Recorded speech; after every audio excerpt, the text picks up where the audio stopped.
What's going on, guys? It's Red Bull Tanker, and welcome to Axis and Allies 1951, Turn 1. So I forgot to mention in the introduction, I'm just going to do a turn overview. I'm not going to go turn by turn. I don't really want to make a whole bunch of videos and stuff like that and just inundate everyone. So we're just going to kind of go by we're just gonna go turn by turn, and we'll kind of play it out from, or we'll kind of scope it out from there. Okay, so we start with the Soviet Union. They went first, starting off. So let's see here, they had 54 to spend. They did purchase a tech dice. They tried to unlock war bonds, which is the exact same as in Axis and Allies, where we're at the collect income phase. You can roll a dice, and whatever you get is what you get extra on the collect income. Then let's see, what else did they do? They repaired the airfield in Berlin. They put some tanks in Poland, some mech here in Romania, and then they did diplomacy, and they did diplomacy for India. Sato did try to block the attempt, but failed, and so the Soviets did persuade India to join them. And so they unlocked the defensive armies and everything like that. Okay, combat. All right, first, these two subs coming from 90 and 103 attacked a British destroyer and transport off of Canada, and they succeeded in killing that without losing a single sub. Next, we did launch a two-pronged amphibious attack from Karelia and Leningrad, and attacked Norway, and the Soviets were able to take Norway for a hot minute. They didn't They didn't lose too much. They actually gave it to NATO more than what they got from NATO. Next, the Soviets finished up combat around Berlin, defeated the Berlin Pocket.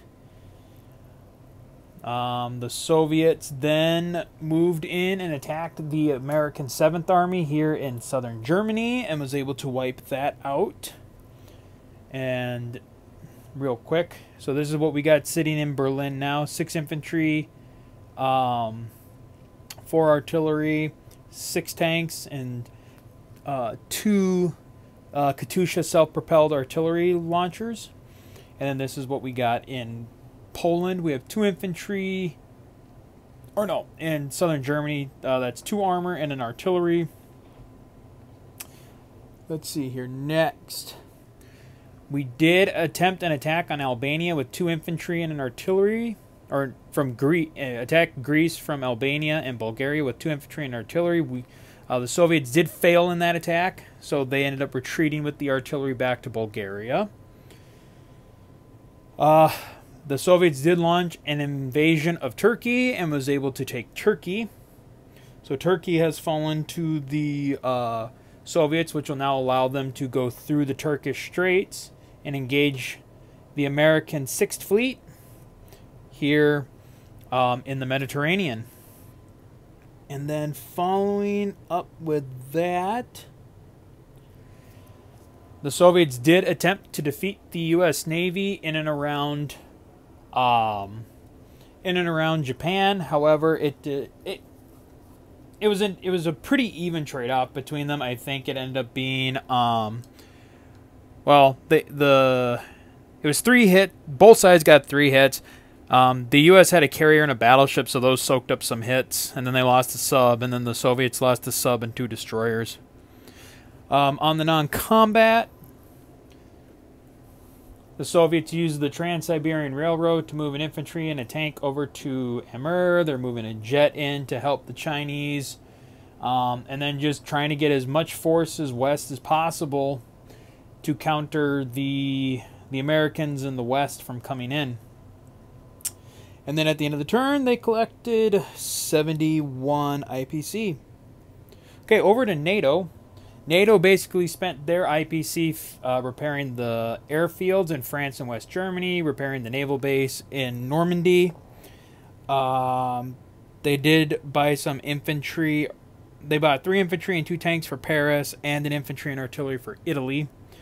They did not do any combat and just tried to reinforce Greece and reinforce northern Italy because with the atomic bombs, when an atomic bomb is dropped, no forces can move in and out of that territory for a turn, and the territory loses its IPC value for 1 turn. So at the collect income phase next turn, all the damage here will be gone, and the NATO will be able to get its full IPC back. And then at the end of the turn, NATO collected 30. All right, over to Japan, or not Japan, China. So China did try to diplomatically influence Indonesia, and they failed. Let's see here. They launched attacks into French Indochina that were successful. They attacked Hong Kong successfully. They attempted another battle with the American fleet, but they didn't win, so they had to pull back. Which something's wrong there. I did not keep the ground forces on these transports, so I'll have to fix that. The Chinese won in Korea, and then basically on their non-combat, it was spent trying to move forces south to meet the Sado and British forces down here, and also getting troops mobilized up here for an eventual American counterattack. All right, Great Britain. Let's see here. So Great Britain also, along with, just like NATO, they are a little hampered because of the fact that they do not have, they were nuked and they're paused for a turn. But hold on,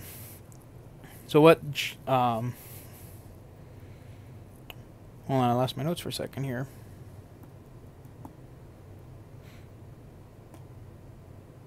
Okay. So the British tried to do technology for war bonds. They failed. They repaired the airfield down there, and then they bought a destroyer transport for here off of South Africa, and then they saved some money. They only did 2 attacks this turn. One was to take out a wolf pack of 3 Soviet subs here. In 119, they were able to destroy 2, but one of them did get away. In this game, the defender can retreat. However, for every unit that retreats, a die is rolled, and on a 2 or less, that unit is destroyed. And so that submarine had been able to make it, which actually that happened with this American tactical bomber here in northern Italy. It was in southern Germany, but it was able to get away. And then the second British attack was up here in Norway. They attacked it, and they attacked a lone Russian artillery that was still there, and they were able to clear it. Now, one thing you may notice is that there is a fighter, and how can a fighter be there if the territory was just captured? Well, for this game, we have a rule called landing in newly occupied territory. Basically, any fighter or tactical aircraft, if they didn't take part in combat, they can land in newly occupied territory, and that is to represent the advancements in construction that took place during and after World War II. So you are allowed to land fighters and tacticals in territories that you have just conquered, but they could have participated in another battle beforehand. So what we ended up doing was, when we went to the attack in Norway, we went with 1 infantry and this fighter, and then this fighter stayed on the carrier to wait and see what happened. let's see. Outside of that, the Brits really couldn't do much as far as any non-combats because, again, a lot of their forces are stuck here in the home island, and are stuck here at the home islands. There you have some troops here in West Germany that are trapped. One thing I did fail to do was get this tactical over to Greece to help out there. And then at the end of the turn, the Brits collected 36 altogether. Sato actually had some good luck this turn. So, Sato did get 2 diplomacy dice to try and influence Indonesia. China attempted to block it. They failed. And so Sato has unlocked Indonesia. Unfortunately, I won't say unfortunately, but I'm thinking this gave them a serious IPC boost. And I don't know if that's going to wreck the game or not, or if it might unbalance the game. We'll have to wait and see. If it ends up doing it, I'll do like what I did here with like Siam and Guangxi and stuff, and we'll probably like lower the money islands down a little bit for that. But other than that, basically, Sato didn't do any combat. They, just like the Brits and NATO and such, they're just trying to get troops here to meet the coming Chinese advance that is coming out of the north. And then finally, for the United States got lucky on technology. They rolled for heavy transports, and they unlocked that. And what heavy transports does, it allows for your your sea transports, and your air transports, this one right here, they can now transport 3 units instead of just 2. And if you happen to unlock heavy tanks, you'll be able to add an infantry with the sea transport. So if you unlock heavy tanks but you don't have heavy transports, only the heavy tank can be transported on the transport. But once you get heavy transports, you can move an infantry with that. And then also with heavy transports, it will allow you to use 3 airborne units in an airborne attack instead of just 2. Following up with that, the U.S. only had 2 combat operations this turn. So in this game, while there is sea convoy disruption, that does not affect the communists because most of their trade is going to be over land. So instead, the way around that is that you can use your aircraft on your combat to actually attack the IPC of an enemy territory. And that's what this tactical bomber attempted to do. The rolls are the same exact as like with convoy disruption. You have to roll a 3 or less and tally it up. Unfortunately, this tactical rolled a 4, so there was no effect to the IPC of Greater Southern Germany, much to the Americans' dislike. And then finally, up here in the north, the U.S. attacked the remains of the Soviet Navy that attempted to attack in Sea Zone 6. There was a cruiser, a transport, and then the transport had an infantry and a tank. The communists did not scramble their planes because the U.S. just came in hard with the battleship, 2 fighters, a tactical, and this B-29 that came from Guam. The U.S. scored all hits. The Soviets did get a hit, and the U.S. decided to take a fighter because this battleship is out on a limb, and it's on its own, and it needs all the health points it can get. Oh, excuse me. All right, so then on the non-combat, the U.S. just, in the Pacific, they started moving stuff. They're trying to get stuff to Japan as quick as possible. They did buy a miner for Japan, so they built a miner on Japan. They also built a B-47 here in the western United States, looking to possibly do some strategic bombing or even convoy disruption, land convoy disruption. So we'll have to see about that. And then in Europe, the 6th Fleet, along with the rest of the NATO fleet, has, like I said, moved into Sea Zone 99 to blockade the Soviet Black Sea Fleet here in 100. U.S. reinforcements are heading for Europe. And then they dropped some reinforcements off at home. And then this Corsair Squadron came off of this carrier to go to Greece to try and help the NATO forces in Greece against the coming onslaught of the Soviet army. Alright, so real quick, looking at the victory conditions. So again, in the Pacific, the communists have to get 8 victory cities, and in Europe they have to get 9. Right now in Europe, the communists have 6 victory cities, and in the Pacific they have 5. So they're slowly moving up. So there is that.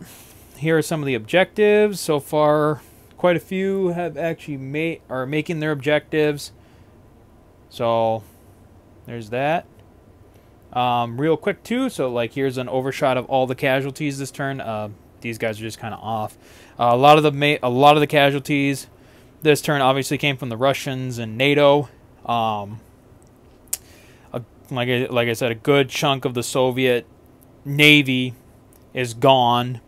They lost these 2 planes when they attacked southern Germany. The AAA that the Americans had there was really good, and got 2 of the 3 Soviet aircraft that actually attacked into it.